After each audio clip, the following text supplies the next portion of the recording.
Assalamualaikum warahmatullahi wabarakatuh.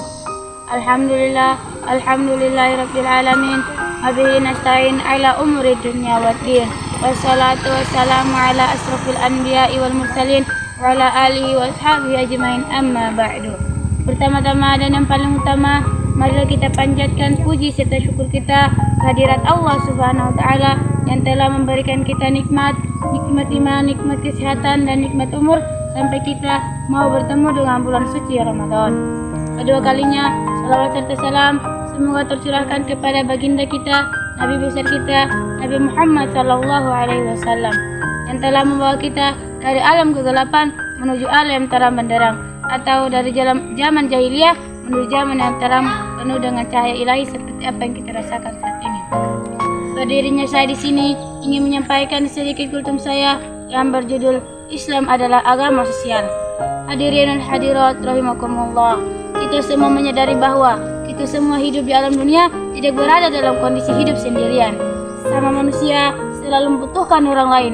Hidup bergotong royong dan bersosial sudah ada di dalam ajaran Islam, yaitu agama yang selalu memperhatikan aspek sosial, mulai dari syahadat, salat, zakat, puasa sampai berangkat haji ke Mekah tidak terlepas dari aspek sosial. Di antara 5 rukun Islam yang paling mengandung aspek sosial adalah zakat. Dengan keberadaan zakat berarti kita harus bersungguh-sungguh dalam mencari rezeki yang halal sampai kita memperoleh kelebihan atas kebutuhan sehari-hari. Pada hakikatnya, harta yang kita miliki sebenarnya milik Allah. Kita hanya diberi hak untuk memakai, sedangkan Allah lah pemilik mutlak. Pemilik jagat raya menetapkan bahwa harta dimiliki orang kaya mengandung sebagian hak milik orang miskin, sebagaimana bunyi firman Allah Subhanahu wa taala. A'udzubillahi minasyaitonirrajim. Bismillahirrahmanirrahim. Wa fi amwalihim haqqun lis-sa'il wal mahrum. Yang artinya, dan di dalam harta mereka terdapat hak bagi peminta dan orang yang tidak mampu. Quran surah Az-Zariyat ayat 19. Hadirin hadirat rahimakumullah. Agama Islam memberikan pedoman dan batasan bagi zakat yang harus dikeluarkan. Tidak semua orang berhak menerima zakat, melainkan 8 orang yang sudah dijelaskan di dalam Al-Quran, yang artinya sesungguhnya sedekah itu diperuntukkan bagi fakir, miskin, amil, budak, orang yang banyak hutangnya, orang yang berjihad di jalan Allah, muallaf, dan ibnu sabil. Semua itu ketetapan dari Allah, dan Allah maha mengetahui lagi maha bijaksana. Hadirin dan hadirat rahimakumullah. Urutan pertama yang berhak menerima zakat adalah fakir, yaitu orang yang tidak mempunyai mata pencaharian atau pekerjaan dan kebutuhan sehari-harinya tidak tercukupi. Urutan yang kedua adalah miskin, yaitu orang yang mempunyai mata pencaharian atau pekerjaan tetapi kebutuhan sehari-harinya tidak tercukupi. Urutan yang ketiga adalah amil, yaitu orang yang diberi tanggung jawab untuk mengurus dan mengatur zakat.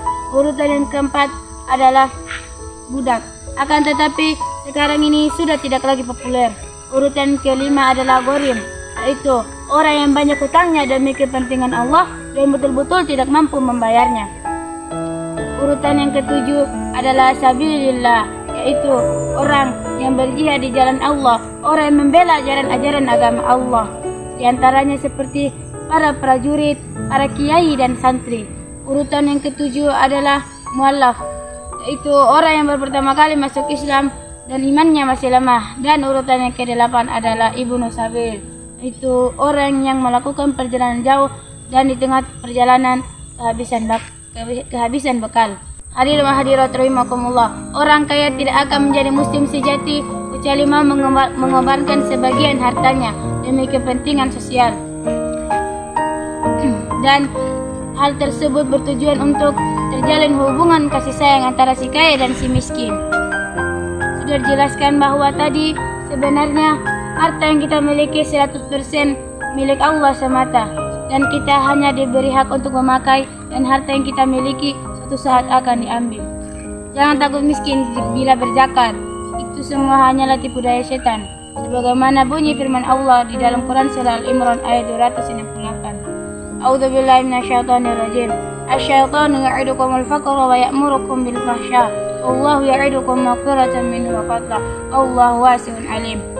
Artinya, setan menakuti-nakuti kamu dengan kemiskinan dan menyuruhmu untuk berbuat keji, sedangkan Allah memberikan karunia dan rahmatnya kepadamu. Hadirin hadirat rahimakumullah, mungkin itu saja yang dapat saya sampaikan. Semoga bermanfaat bagi kita semua. Lebih dan kurangnya saya mohon maaf, karena benar itu datang dari Allah dan yang salah itu datang dari saya sendiri.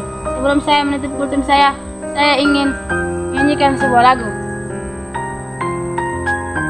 Berzakat, mari berzakat. Jangan takut miskin bila berzakat, tapi dengan zakat kita menjadi orang yang lebih mulia. Wabillahi taufiq wal hidayah. Wassalamualaikum warahmatullahi wabarakatuh.